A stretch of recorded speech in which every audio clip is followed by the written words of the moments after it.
In the middle of a crowded hallway, your brain processes 100 things a minute, but then everything stops. You notice something off. Maybe it is a terrifying post that flashes across your feed. Maybe a classmate is receiving a barrage of cruel messages. Or maybe a friend who usually never stops talking has suddenly gone silent. Instantly, your mind starts to second-guess what you are seeing. Am I overreacting? What if I am wrong? There is a specific fear that speaking up will end up getting Appear in trouble.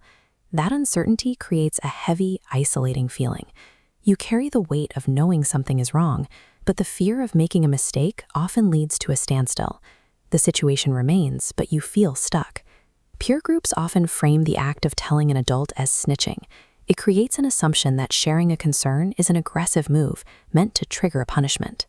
We often tell ourselves that keeping quiet is a way to protect our friends from administrative headaches or social fallout. This logic creates a trap. By treating silence as protection, the original threat stays in place. The danger is allowed to escalate because the people who could help remain unaware of it.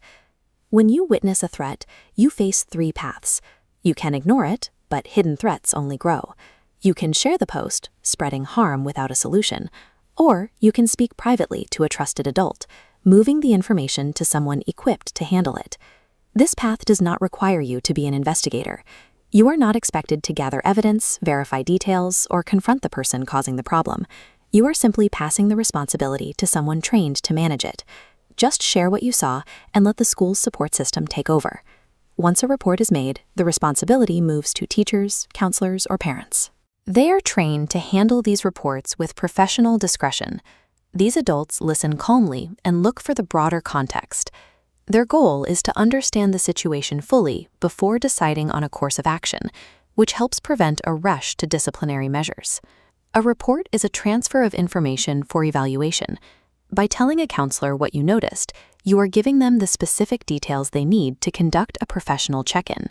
If the information suggests immediate physical danger, the process moves faster. These situations require immediate escalation to ensure that everyone stays safe. A report acts as a safety net. It connects a student who may be struggling with early professional support that they might not have found on their own.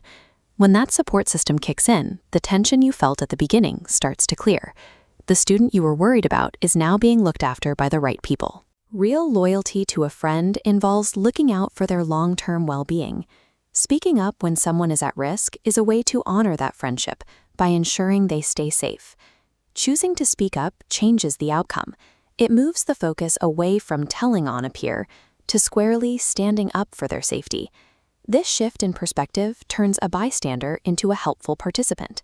It replaces the anxiety of staying quiet with the confidence of knowing you did something to help a peer. On a larger scale, these private conversations prevent individual concerns from becoming school-wide problems. When students choose to report concerns, the school environment becomes more predictable and secure. Digital spaces feel less like a source of conflict and more like a supportive community. If you notice something that does not feel right, speak to a trusted adult. Take the responsibility to share what you know. A safe school environment depends on the people within it. By viewing reporting as an act of care, we ensure that help is always within reach for those who need it.